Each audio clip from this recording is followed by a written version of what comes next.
यीशु सहाय। आज आपके लिए परमेश्वर के वचन लेकर के मैं फिर से आई हूँ और हमारा जो टॉपिक है वो प्रेयर है। और हम इस टॉपिक से जानेंगे कि परमेश्वर के निकट हम किस तरह से आ सकते हैं और परमेश्वर से अपना कनेक्शन कैसे बना सकते हैं। मैं रेशमा गुड़िया इस चैनल में आप सबका स्वागत करती हूँ और चलिए हम इस वचन को हम आगे जानते हैं, सुनते हैं और परमेश्वर के निकट और अपने आप को लेकर के जाते हैं। हम सुनेंगे वचन दूसरा इतिहास अध्याय 7 का 14। उसमें ऐसा लिखा हुआ है, तब यदि मेरी प्रजा के लोग जो मेरे कहलाते हैं दीन होकर प्रार्थना करें और मेरे दर्शन के खोजी होकर अपनी बुरी चाल से फिरें, तो मैं स्वर्ग में से सुनकर उनका पाप क्षमा करूंगा और उनके देश को ज्यों का त्यों कर दूंगा। तो हम यहाँ देखेंगे कि परमेश्वर हमें किस तरह से अपने निकट आने बोलते हैं, किस तरह से प्रार्थना करना बोलते हैं, बताते हैं। हम देखेंगे कि हम परमेश्वर से क्यों प्रार्थना करें, कैसे प्रार्थना करें। जब हम परमेश्वर से हम प्रार्थना करने के लिए बैठते हैं तो हम परमेश्वर से बातचीत करते हैं। हम परमेश्वर से एक दोस्त की तरह हम बातचीत करते हैं। अपने हर एक वो चीज़ें जो हम दूसरे से शेयर नहीं कर सकते हैं, दूसरे को हम बता नहीं सकते हैं, वो सारी बातें हम परमेश्वर के पास हम बोलते हैं, उनको बताते हैं, उनसे शेयर करते हैं हम। और जब हम परमेश्वर से प्रार्थना करते हैं, प्रेयर करते हैं, या यूं कहे कि हम बातचीत करते हैं, तो हम परमेश्वर का आदर करते हैं, उसकी महिमा करते हैं। और ये सब हम परमेश्वर के निकट जाकर के ही कर सकते हैं, क्योंकि प्रार्थना करना परमेश्वर ने ही सिखाया है, परमेश्वर ने ही बताया है। परमेश्वर का बहुत सारा वचन है, हम बाइबल में देखेंगे प्रार्थना के बारे, वचन के बारे हम देखेंगे कि किस तरह से हम परमेश्वर के निकट आ सकते हैं। जब हम प्रार्थना करते हैं तो हम एक रिलेशन में हम रहते हैं परमेश्वर के, हम एक कनेक्शन में रहते हैं परमेश्वर के। कि हम जब रिलेशन में रहते हैं तो एक जैसे माता पिता का रिलेशन हमारे साथ रहता है, पति का रिलेशन हमारे साथ रहता है, पत्नी का रिलेशन हमारे साथ रहता है, इसी तरह एक पिता और बेटा और पिता और बेटी का रिलेशन बनता है। ये रिलेशन इतना स्ट्रांग रहता है कि हम जो भी हम बोलते हैं, जो भी हम करते हैं, ऐसे हम महसूस करते हैं कि हम आत्मा में हो करके और अपने हर एक दुख को हम परमेश्वर से शेयर करते हैं। हमें लगता है कि वो हमें समझ रहे हैं, वो हमारी बातों को सुन रहे हैं। और यही फीलिंग हमें दूसरे से बात करते वक्त नहीं आती है जो हम परमेश्वर से हम करते हैं, परमेश्वर के निकट आते हैं। क्योंकि जब परमेश्वर हमें सुनते हैं तो वो हमें ढाढ़स भी देते हैं, वो हमें समझते हैं, हमारे फीलिंग्स को समझते हैं, हमारे तकलीफ को समझते हैं, हमारे दर्द को समझते हैं। जब हम प्रार्थना करते हैं तो परमेश्वर को समझने का भी एक मौका मिलता है हमें। जब हम परमेश्वर के निकट आते हैं, जब हम बातें करते हैं, तब हम जानते हैं कि परमेश्वर कितना अनुग्रह करने वाला है, प्रेम करने वाला है। वो आपको कितनी शांति से सुनता है और आपको समझता है। हम और एक वचन देखेंगे भजन संहिता, उसका 145 का 19। भजन संहिता 145 का 19। वह अपने डरवैयों की इच्छा पूरी करता है और उनकी दुआएं सुनकर उनका उद्धार करता है। यहाँ लिखा हुआ है कि यदि आप परमेश्वर से डरते हैं, परमेश्वर का भय मानते हैं और परमेश्वर को पुकारते हैं, तो परमेश्वर आपके निकट आते हैं, आपकी बातों को सुनते हैं, आपकी प्रार्थनाओं को सुनते हैं। क्योंकि जब हम परमेश्वर से डरते हैं तो ये डर इसलिए नहीं रहता है कि परमेश्वर हमें डांटेंगे, हमारे साथ कुछ ऐसी चीजें करेंगे कि हमें चोट पहुंचेगा या तकलीफ पहुंचेगा। नहीं, वचन में यहाँ पे डरवैयों का मतलब है कि जब हम परमेश्वर से डरते हैं, इसका मतलब है कि हम उन सारी बुराइयों को हम नहीं करते हैं जो परमेश्वर पसंद नहीं करते हैं, जो परमेश्वर नहीं चाहते हैं कि हम उन चीज़ों से गुजरें, उन चीज़ों को अपने लाइफ में हम इम्प्लीमेंट करें। जब हम परमेश्वर से प्रार्थना करें तो सच्चे मन से, सच्चे हृदय से प्रार्थना करें। परमेश्वर के निकट आए तो सच्चे हृदय के साथ आए, नम्रता के साथ आए, और अपने गुस्से को, अपने ऐसे कामों को जो हमें परमेश्वर के निकट आने से रोकती है, हम प्रार्थना से पहले ना करें। क्योंकि कई बार ऐसे होता है कि हम प्रार्थना करने तो बैठते हैं, लेकिन हमारे अंदर वो गुस्सा रहता है, ऐसी चीजें रहती है जो हम प्रार्थना करने से पहले लोगों के साथ या तो हम आर्गुमेंट करते हैं, या फिर हम बहस करके जब आते हैं तो परमेश्वर के सम्मुख जब हम बैठते हैं तो हम उन बातों से परमेश्वर से क्षमा नहीं मांगते हैं।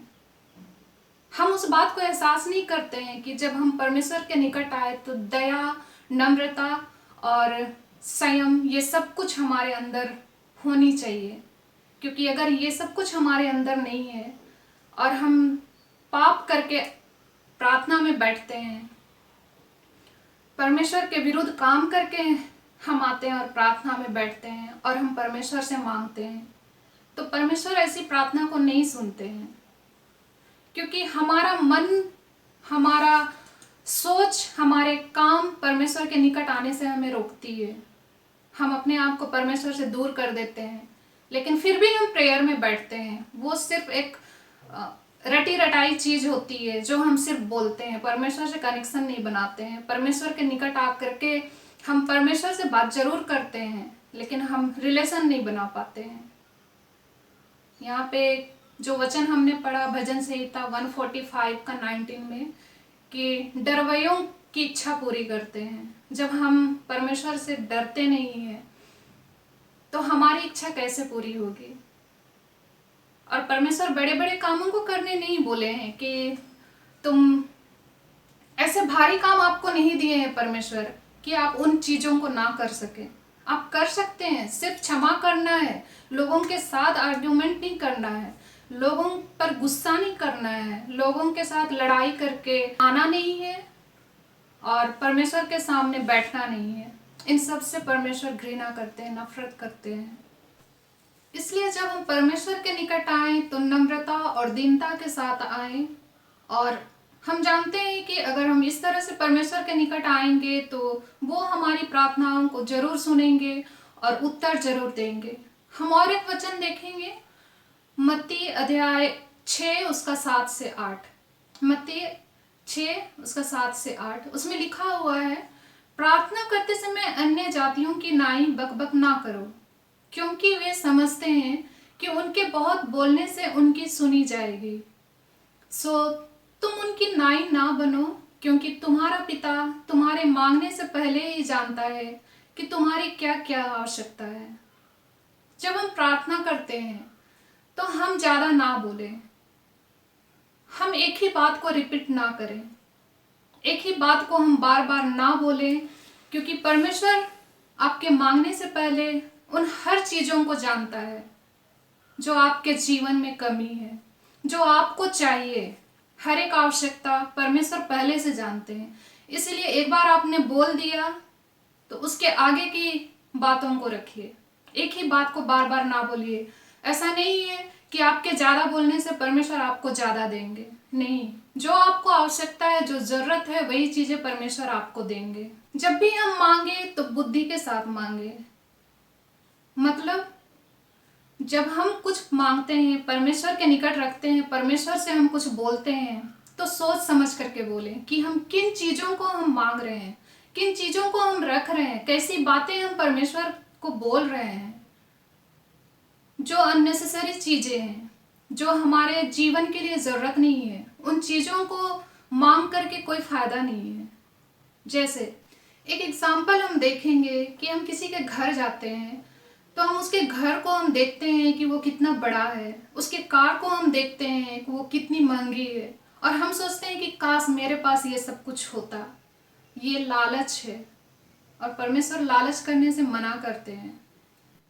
ये सारी चीजें हमारे लिए परमेश्वर स्वयं, जब हम परमेश्वर के इच्छा अनुसार, परमेश्वर के आज्ञा के अनुसार अपने जीवन को हम बनाते हैं, चलाते हैं, तो परमेश्वर ये सब कुछ चीजें खुद ब खुद दे देंगे। हमें मांगने की जरूरत नहीं है, क्योंकि परमेश्वर ने कहा है कि तुम मेरे राज्य की खोजी बनो, तुम मेरे निकट आओ, तो मैं वो सारी चीजें जो तुम्हारे जीवन के लिए जरूरत है मैं ऐसे ही तुम्हें दे दूंगा।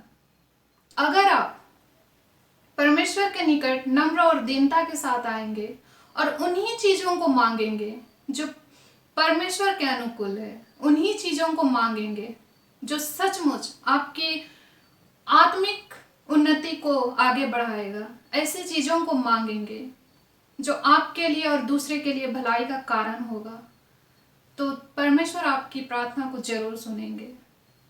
हम और एक वचन देखेंगे, फिलिपियो अध्याय 2 उसका 4।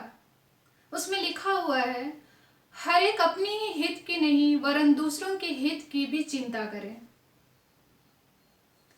मतलब जब हम प्रार्थना करने के लिए बैठते हैं तो हम अपने लिए तो प्रार्थना करते ही हैं, हम अपने लिए मांगते हैं, हम परमेश्वर को अपनी हर चीज को हम बताते हैं।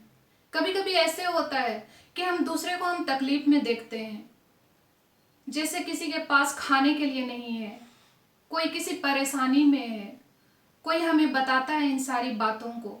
जब हम उन चीजों को हम जान जाते हैं तो जब हम प्रार्थना के लिए बैठते हैं तो दूसरे को, जिनकी बातों को हमने जाना सुना, उसको किनारा नहीं करना है। जब हम प्रार्थना करने के लिए बैठते हैं, अपनी बातों को रखते हैं, अपने लिए मांगते हैं, तो उनके लिए भी प्रार्थना करना है ताकि परमेश्वर उनके दुख को, उनके तकलीफ को, परेशानी से बाहर निकाले।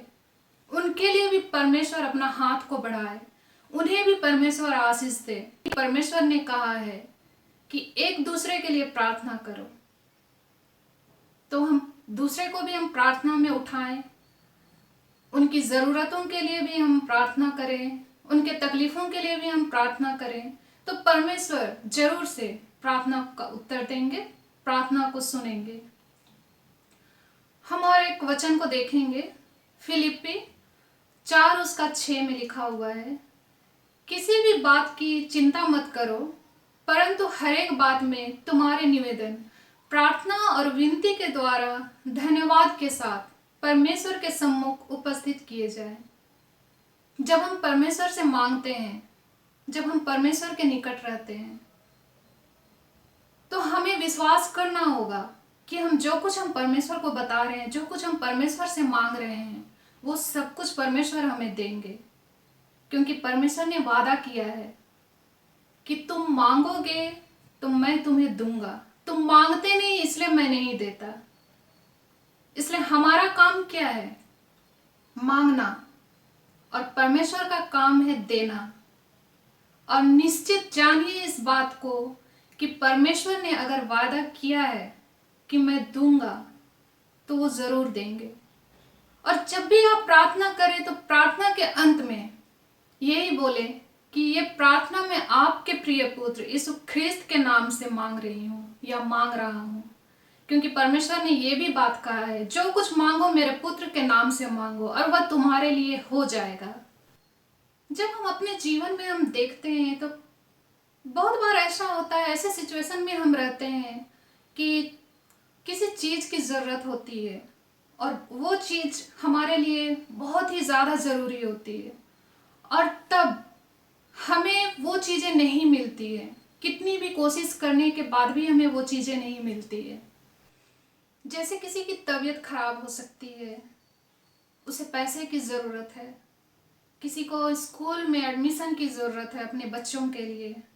इसी तरह की जरूरी चीजें, जब उन्हें इन सब कामों के लिए पैसे नहीं मिलते या साधन नहीं होता उनके पास, तब वो ऐसे लोगों को सबसे उम्मीद भरी नजर से देखते हैं कि उन्हें मिल जाएगा। वो उनके पास जाते हैं, उनसे मांगते हैं, उनको अपना सिचुएशन बताते हैं, लेकिन हम वहां निराशा के साथ वापस आते हैं। हमें नहीं मिलता है वहां से, और हम और भी ज्यादा परेशान हो जाते हैं। और ये भी होता है कि जब हम मांग कर लौटते हैं तो पीछे से बातें भी सुनने मिलती है, ऐसी ऐसी बातें जो आपको तकलीफ पहुंचाता है। आप निराश हो जाते हैं, आप सोचते हैं कि मैं गई क्यों या मैं गया क्यों। और फिर आपके सामने कोई ऑप्शन नहीं रहता है कि आप किससे मांगे। मैं आपको बताना चाहती हूँ कि आप परमेश्वर से मांगिए। परमेश्वर आपको कभी निराश नहीं करेंगे। परमेश्वर कभी आपको मना नहीं कर सकते हैं। वो बिना उलाहना दिए हुए, बिना मजाक उड़ाए, बिना तकलीफ दिए, कारण बिना पूछे, इन सारी चीजों के लिए आपके लिए उपाय करेंगे। वो आपको देंगे, इस सिचुएशन से आपको बाहर निकालेंगे। परमेश्वर आपकी सारी बातों को सुनेंगे, सारी बातों को समझेंगे जो मनुष्य नहीं समझ सकते हैं। आपकी तकलीफ को, आपके दर्द को, लेकिन परमेश्वर अच्छी तरह समझेंगे। जैसे आपके आंख से आंसू निकलेंगे, जिस दर्द से आप गुजरेंगे, उस दर्द को परमेश्वर से बेहतर और कोई नहीं समझ सकता है। तब आपको शांति मिलेगी। आपको लगेगा कि सब कुछ मेरे लिए हो चुका है, मैं इस चीज से बाहर निकल चुकी हूँ या निकल चुका हूँ। परमेश्वर के निकट आइए भाई और बहनों। परमेश्वर से प्रार्थना कीजिए, परमेश्वर से बात कीजिए, उनसे कनेक्शन बनाइए, रिलेशन बनाइए। जब तक आप ये सब कुछ नहीं करेंगे, ना आप परमेश्वर के निकट जा सकते हैं, ना परमेश्वर आपके निकट आ सकते हैं। परमेश्वर ने हमें प्रार्थना करना सिखाया है। प्रार्थना करने का मतलब ये नहीं है कि आप हमेशा सिर्फ एक रूम में जा करके घुटने में होकर के प्रार्थना करें। आप कहीं भी हो, आप चलते हुए भी प्रार्थना कर सकते हैं, आप बैठे हुए भी प्रार्थना कर सकते हैं। जहां कहीं भी आप प्रार्थना कीजिए, लेकिन परमेश्वर के निकट आकर के, परमेश्वर पर विश्वास करके। परमेश्वर हर सिचुएशन में आपकी प्रार्थना को सुनेंगे और उसका उत्तर देंगे, क्योंकि परमेश्वर ने वायदा किया है और अपने वायदे से परमेश्वर पीछे कभी नहीं हटेंगे। हमने आज देखा प्रार्थना हमें कैसे करनी चाहिए, क्यों करनी चाहिए। प्रार्थना के बारे में परमेश्वर ने बाइबल में बहुत सारी बातों को बताया है। आज हम एक छोटा सा पार्ट हम देख रहे हैं प्रार्थना को लेकर। हम आगे फिर सीखेंगे प्रार्थना को लेकर के, जानेंगे प्रार्थना के बारे में। प्रार्थना को लेकर आज हमने जो कुछ सीखा, परमेश्वर उसे समझने में आप सबकी अगुवाई करे और इस वचन के द्वारा परमेश्वर आपके जीवन में, आपके परिवार में बहुतायत की आशीष को दे। तो चलिए फिर मिलते हैं अगले वीडियो में परमेश्वर के और एक वचन के साथ। Praise the Lord.